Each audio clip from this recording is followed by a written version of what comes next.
Joining us now, the chairman of the American Conservative Union, Matt Schlapp, and political communications strategist with Maslansky and Partners, Lee Carter. Good to have you both here.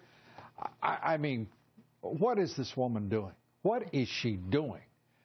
This was supposed to be a coronation, Lee. It was supposed to be a coronation, and it is absolutely, I mean, her campaign has got to be so upset right now that we're that close in California, where she would have thought that she had it by a landslide and had it nailed by now.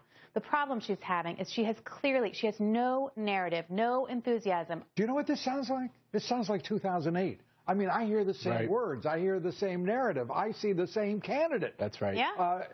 Absolutely. The only thing I'd say is different from 08 is as a Republican looking at the Democrats, she actually got to be a better candidate as it went along. This time, I don't see an improvement. Matter of fact, I sense a fragility to her this time where she's actually even more removed and she screws up on her execution constantly. She hasn't had a press conference. What? 179 days. Over 180 days, yeah. It's incredible. And the national liberal media, I mean, you talk about baked in and baked for. The national media, I mean, they're gag-worthy in their coverage of this day in and day out. She has been absolutely defensive and on her heels the whole time. She's not laying out a proactive agenda. She seems really, really just like, what does she stand for? When all these people are saying, I'm with her, what does that mean? No one can really answer the question, and that's going to make it almost impossible for her. Yeah, nobody can answer the question, what's her vision? She believes in the pivot, right? So she's always wanted to be this kind of Bill Clinton, be in the center type of politician. But be in the center? But no, hear me out. She wants to at least have the marketing of that, Lou. Oh, but in the meantime, she's got Bernie Sanders over here, and she's going to populist, progressive, out-liberal Bernie Sanders. And she is a split-personality candidate. Matt, her campaign is so clumsy that they have her out attacking Donald Trump for $5.6 million he turns over to the veterans, and she, according to the Los Angeles Times, comes up with $105,000. They thought they had him. They had him. Right? But I mean, this is downright stupid. Right. And I don't see anything about her campaign that says we're going to get smarter after California, after the convention, in the general election. Meanwhile, Donald Trump has to put up with all of this nonsense. I mean, I don't blame him for being so frustrated. Yes. You know, the other day when he had his press conference, he's taken a lot of heat for the way he talked to these reporters. But you know what Hillary Clinton did at the same time? You know what Hillary Clinton did at the same time? She made it sound like it was beneath her to have to do press interviews. And I've had to do 300 press interviews. Our candidate, Donald Trump, has had press conference after press conference after press conference. He answers every question. She doesn't talk to anybody unless they're hand-picked, and I mean as sanitized even with school kids and hermetically sealed. But there's even with school kids. Yeah, there's a big authenticity problem with her. There's a reason why people don't trust her. She's so there's nothing authentic about her. I would guess would be the reason. I mean, you look at what's happening with Trump, though.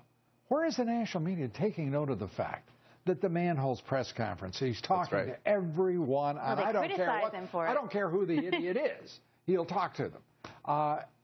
And he doesn't get credit for it. In fact, he gets criticized for it, which is really interesting because he's saying, I'm out there, I'm talking to everybody, let me tell you my story and show you who I am. And people are saying he's dominating the media. It's like it's a complete double standard because he's doing what we want candidates to do. He's out there, he's talking, he's sharing his vision. Oh, let's talk about people who don't have a vision and basically, I mean, they look like the Three Stooges. I'm talking about Mitt Romney. I'm talking about Paul Ryan. And I'm talking about Bill Kristol. Are these pals of yours? Because we need to talk. They are pals of mine. Well, but I have to say I've been pretty clear with Mitt Romney. And I think what Mitt Romney needs to do, in all candor, he needs to find a hobby. He needs to go away. He needs to take up golf. He needs to retire. What did you tell Bill Kristol? I told Bill Kristol that what he's essentially doing is trying to ensure that Hillary Clinton gets to pick 4 Supreme Court justices. He doesn't really care, does he? I think he does care. I don't think so. I think he's a neocon, and I think he is nothing more than residue of a time that is gone. They don't understand what's happening. They don't understand the changes that are out there. Well, the hell with them. It's like you said, step to the side. This arena is Trump's, and and the Republican parties, and they're no part of either, as far as I can see. Well, their time was then. It's not now, and they've got to realize that it's like they're in denial, and so many people are in denial about what's happening in this country. It's easy to be dismissive. It's really, but it's really hard to come up with a fact. Meanwhile, the latest polling shows Trump has 80% support of Republicans. That's right.